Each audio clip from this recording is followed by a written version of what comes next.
नमस्कार। प्रभा साक्षी news network और आप सभी का स्वागत है।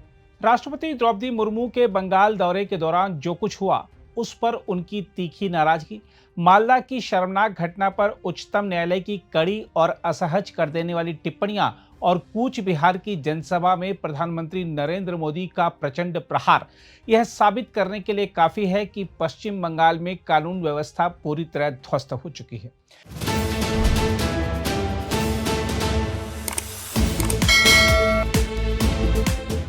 देखा जाए तो हालात इतने बदतर हैं कि देश की संवैधानिक प्रमुख राष्ट्रपति और न्याय के सर्वोच्च मंदिर उच्चतम न्यायालय की चिंता एक ही दिशा में इशारा कर रही है कि पश्चिम बंगाल आज अराजकता और भय के माहौल में जी रहा है।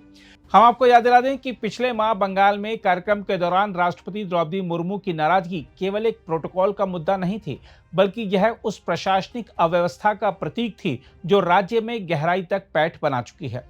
उस घटना ने दर्शाया था कि शासन तंत्र किस हद तक असंवेदनशील और मनमानी का शिकार हो चुका है।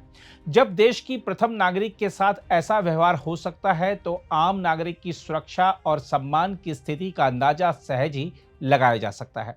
वहीं मालदा की घटना ने तो इस अराजकता को और भी भयावह रूप से उजागर कर दिया। 7 न्यायिक अधिकारियों को घंटों तक घेर कर रखना, उन्हें भोजन और पानी तक नहीं मिलने देना और प्रशासन का पूरी तरह निष्क्रिय बने रहना, यह पूरे सिस्टम के पतन की कहानी है। उच्चतम न्यायालय ने इसे राज्य प्रशासन की पूर्ण विफलता बताया और स्पष्ट शब्दों में कहा कि यह न्यायिक व्यवस्था को डराने का सुनियोजित प्रयास है। न्यायालय ने सीबीआई या एनआईए से जांच कराने का निर्देश देकर यह साबित कर दिया कि राज्य सरकार पर भरोसा करने की स्थिति नहीं बची है। उधर प्रधानमंत्री नरेंद्र मोदी ने कूच बिहार की रैली में इस घटना को तृणमूल कांग्रेस का महाजंगल राज करार देते हुए बिल्कुल सही तस्वीर सामने रखी। उन्होंने साफ कहा कि यह चुनाव भय और भरोसे के बीच की लड़ाई है।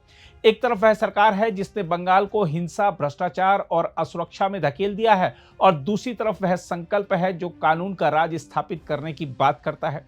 प्रधानमंत्री का यह आश्वासन कि इस बार भय भागेगा और हर अपराध का हिसाब होगा, बंगाल की जनता के लिए उम्मीद की किरण बनकर उभरा है। दूसरी ओर चुनाव आयोग ने भी इस बिगड़ती स्थिति को गंभीरता से लेते हुए अभूतपूर्व कदम उठाए हैं। केंद्रीय बलों की भारी तैनाती, संवेदनशील इलाकों में सुरक्षा का कड़ा बंदोबस्त, न्यायिक अधिकारियों की सुरक्षा सुनिश्चित करना और यहां तक कि चुनाव के बाद भी केंद्रीय बलों को तैनात रखने का निर्णय यह दर्शाता है कि आयोग किसी भी कीमत पर निष्पक्ष और भयमुक्त चुनाव कराने के लिए प्रतिबद्ध है। लगभग 2000 से 2500 कंपनियों की तैनाती, ईवीएम और मतगणना केंद्रों की सुरक्षा के लिए अतिरिक्त बल और आपराधिक तत्वों पर सख्त कार्रवाई, यह सब इस बात का प्रमाण है कि इस बार का चुनाव लोकतंत्र की असली परीक्षा है। इतना ही नहीं, निर्वाचन आयोग ने तृणमूल कांग्रेस से जुड़े लोगों को दी जा रही पुलिस सुरक्षा की समीक्षा के आदेश देकर यह स्पष्ट संदेश दिया है कि सत्ता का दुरुपयोग अब नहीं चलेगा।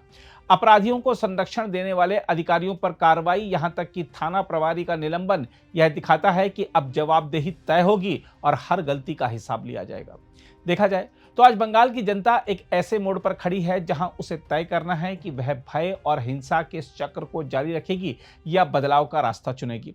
यह चुनाव केवल सरकार बदलने का नहीं, बल्कि व्यवस्था को पुनर्जीवित करने का अवसर है।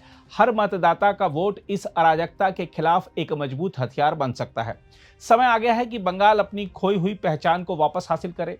वह बंगाल जो कभी विकास, संस्कृति और प्रगति का प्रतीक था, आज भय और असुरक्षा का पर्याय बन गया है। लेकिन बदलाव संभव है और वह बदलाव जनता के एकजुट संकल्प से ही आएगा। प्रधानमंत्री का यह वादा कि चुनाव परिणाम के बाद कानून अपना काम करेगा और हर गुनाह का हिसाब होगा, केवल एक राजनीतिक बयान नहीं, बल्कि एक मजबूत संदेश है कि अब अन्याय का अंत होगा। बंगाल की जनता को इस अवसर को पहचानना होगा और अपने मताधिकार का उपयोग कर उस बदलाव की नींव रखनी होगी जो आने वाली पीढ़ियों के भविष्य को सुरक्षित और समृद्ध बनाए। आइए देखते हैं प्रधानमंत्री ने क्या कहा। इस चुनाव में बंगाल से भय भागेगा,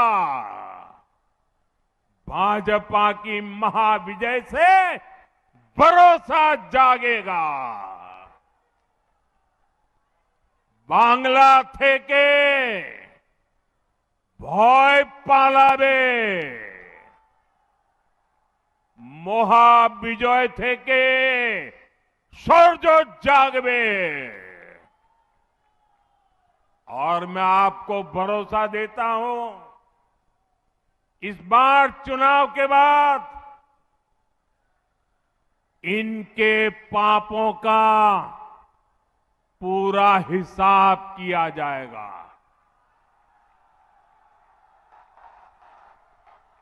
चुन चुन के हिसाब किया जाएगा।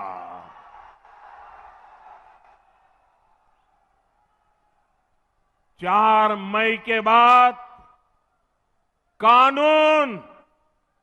कानून अपना काम करेगा। कुल मिलाकर देखें तो यह चुनाव बंगाल के आत्मसम्मान की लड़ाई है, यह लोकतंत्र की प्रतिष्ठा की लड़ाई है और यह उस विश्वास की लड़ाई है जो हर नागरिक को एक सुरक्षित और न्यायपूर्ण समाज में जीने का अधिकार देता है। अब फैसला जनता के हाथ में है कि वह भय के साथ जीना चाहती है या भरोसे के साथ आगे बढ़ना चाहती है। अगर आप भी लेना चाहते हैं देश दुनिया की तमाम जानकारी तो आज ही सब्सक्राइब करें हमारे चैनल को। साथ ही नीचे दिए बेल आइकन को जरूर दबाएं ताकि हर अपडेट आप तक पहुंच सके।